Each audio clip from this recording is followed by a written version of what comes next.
En México no se va a levantar una oposición política. ¿No me creen?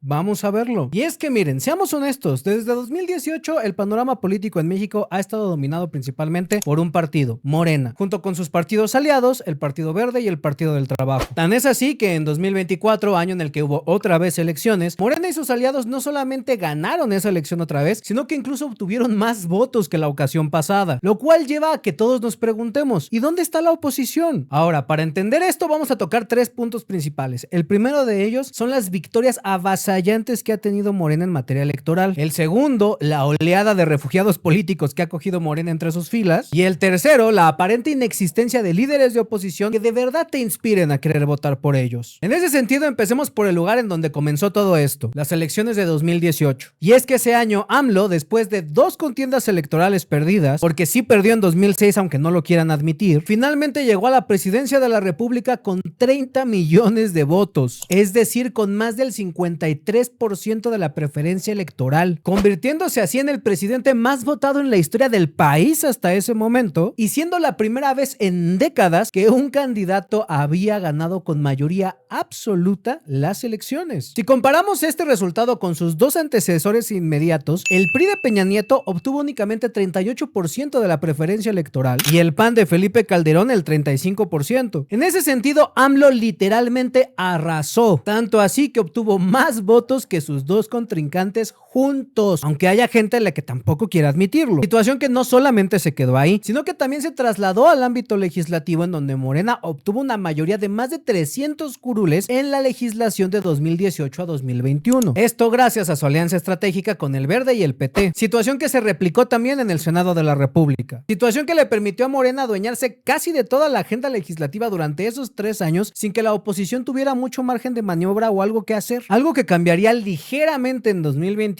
cuando la oposición por fin se reorganizó en lo que llamaron Va por México y lograron sumar las suficientes posiciones en el Congreso para poder plantarse de cara a Morena y evitar que ellos pudieran hacer los cambios a su antojo, obligando así a Morena y sus aliados a tenerse que sentar a negociar al menos algunas cosas, porque de todas formas la coalición Sigamos Haciendo Historia mantenía una mayoría absoluta en el Congreso. Sin embargo, la cereza del pastel de esas elecciones, que se veía en la forma de las gubernaturas, llevó a un completo arrase de Morena otra vez, ganando 11 de las 15 gobernaturas que estaban en juego en ese momento. Posteriormente, en 2023, con la victoria de Morena en la joya de la corona que es el Estado de México, Morena terminó de afianzar su poder territorial con 22 de las 32 gubernaturas del país entero, lo cual significa básicamente una cosa: tener un control hegemónico en el territorio nacional, porque hoy no hay un solo territorio en el país en donde Morena no tenga presencia. Y podemos discutir todo lo que quieran, si fue legal, si es ilegal, si utilizaron recursos del Estado o no. La realidad es que en todo el país hay presencia morenista. Y eso es algo con lo que tenemos que lidiar, sea legal, ilegal, legítimo o ilegítimo. Tan es así que en 2024, por eso es que Claudia Sheinbaum ganó la elección con el 59% de la preferencia electoral. Lo más sorprendente es que en el mapa electoral de México de esas elecciones, la oposición solamente ganó en un estado. Y eso, al momento de traducirse en el Congreso, significó que ahora Morena tiene la mayoría calificada, lo cual le permitió hacer cambios constitucionales, tanto en la Cámara de Diputados como en la de Senadores, dejando así sin poder de negociación a la oposición política del país. Simple y sencillamente porque Morena no los necesita ni para dialogar, ni para debatir, ni para consultar, ni para aprobar, porque entre Morena y sus aliados basta y sobra para que aprueben cualquier ley, reforma, iniciativa o incluso cambio a la Constitución, eliminando casi que cualquier vestigio de poder que le quedaba a la oposición. Por eso es que desde que arrancó el sexenio de Sheinbaum, realmente no hemos escuchado nada de personajes como Alito Moreno o Marco Cortés, y más bien lo que escuchamos son pugnas internas dentro de Morena, porque hoy en día sabemos que la política no se hace fuera de Morena, se hace dentro, y que si una iniciativa, reforma o ley va a tener modificaciones, no se va a conseguir desde la oposición, se va a conseguir desde las facciones al interior de Morena, tal como pasó con la reforma contra el nepotismo, reforma que tuvo modificaciones porque fue el Partido Verde, un aliado de Morena, quien solicitó las modificaciones, dejando a la oposición en un plano meramente de espectadores. Y ojalá la historia terminara aquí, pero no, porque estas victorias en las elecciones también conllevan una serie de beneficios económicos a través del INE, porque en gran medida los recursos que otorga el INE a los partidos políticos se dan en función de sus resultados electorales, es decir, a mayor votación, más dinero. Y por lo tanto, con sus victorias, Morena se ha convertido en un partido con más recursos. Por ejemplo, en 2023, de los más de 6,000 millones de pesos que otorgó el INE a los partidos políticos, solito Morena se agandalló casi 2,000 millones. Y para 2025, el INE plantea darle a Morena más de 2,500 millones de pesos, lo cual es más o menos el doble de lo que se le va a otorgar al PAN. Más recursos significa más posibilidades para promocionar las actividades del partido. Por si fuera poco, la disposición de los tiempos oficiales para promoción en radio y televisión también se asigna con base en el nivel de votación, y eso significa que ahora Morena y sus aliados tienen muchísimo más tiempo al aire que la oposición, con lo cual, si esto se tratara de un partido de fútbol, no solamente significa que Morena tiene más dinero para hacer fichajes, sino que además tiene el poder para cambiar las reglas del juego, y encima de todo tiene el balón el 70% del tiempo. Lo más grave, que las pocas estrellas que le quedaban a la oposición decidieron fichar por el partido hegemónico.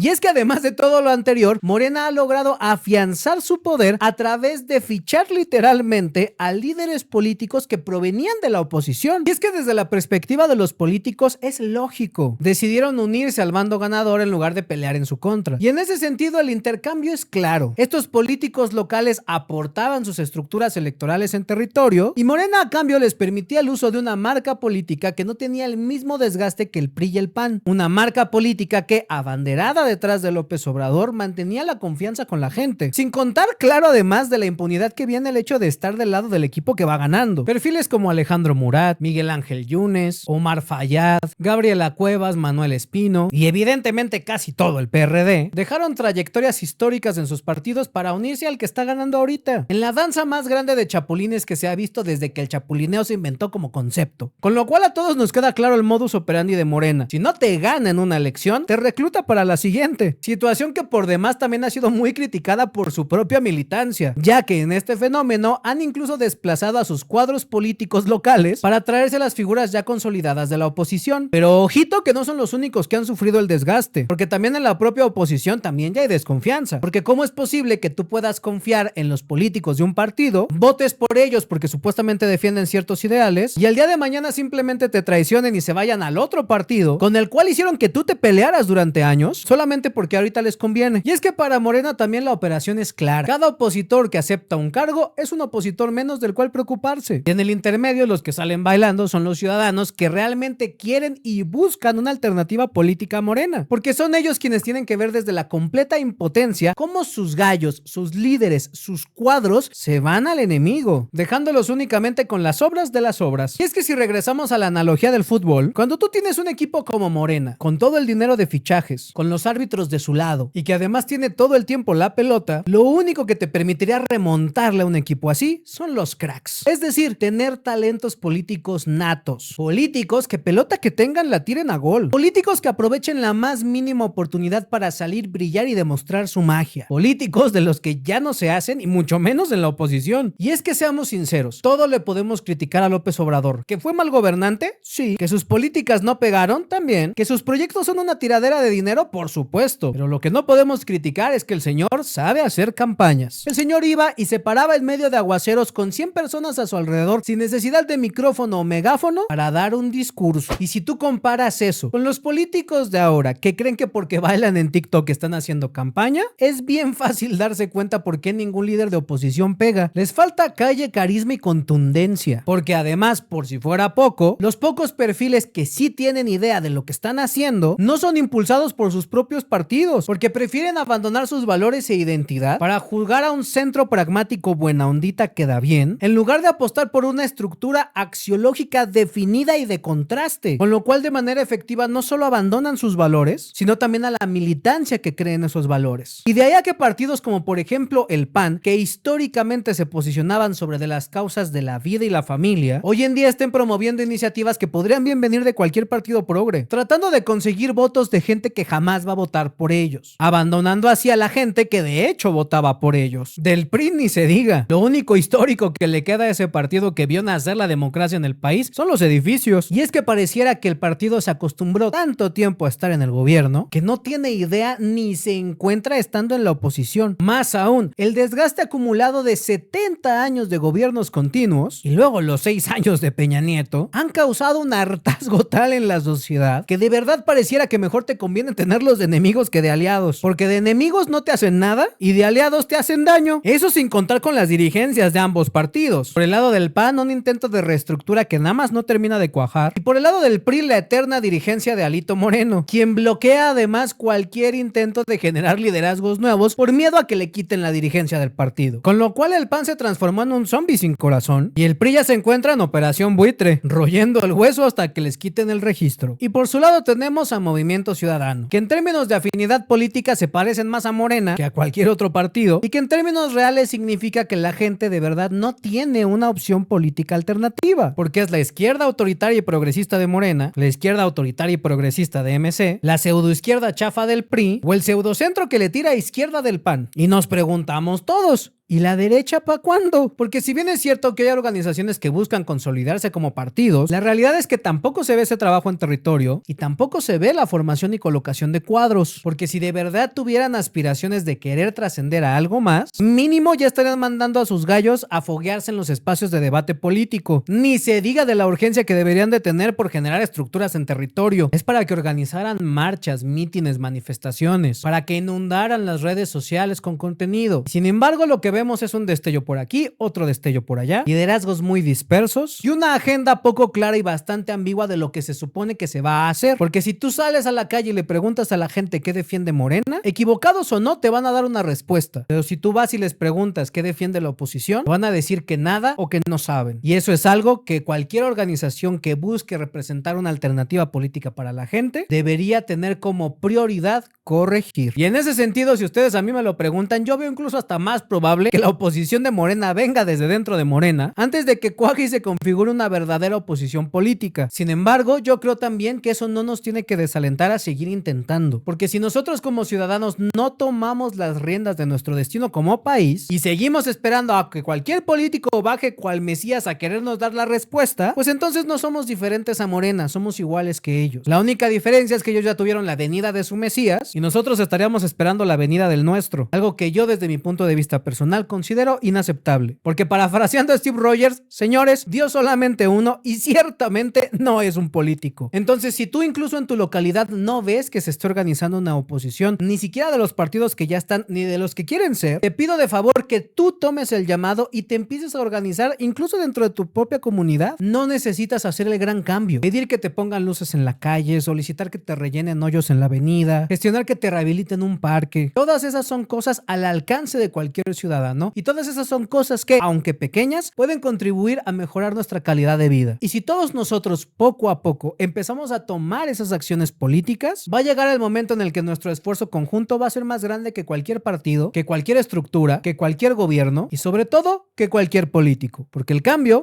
empieza en uno, aunque haya gente que no lo ve así. Si te gustó este video, te pido de favor que comentes, compartas y te suscribas para estar atento de todas las actualizaciones que tenemos desde el cuarto.mx. Y de igual manera, si de verdad te quieres enterar de lo último y exclusivo del Cuarto, suscríbete a nuestro newsletter El Canillita, el cual vas a encontrar en el link que está en la descripción de este video. Cuídense mucho y nos vemos en el siguiente.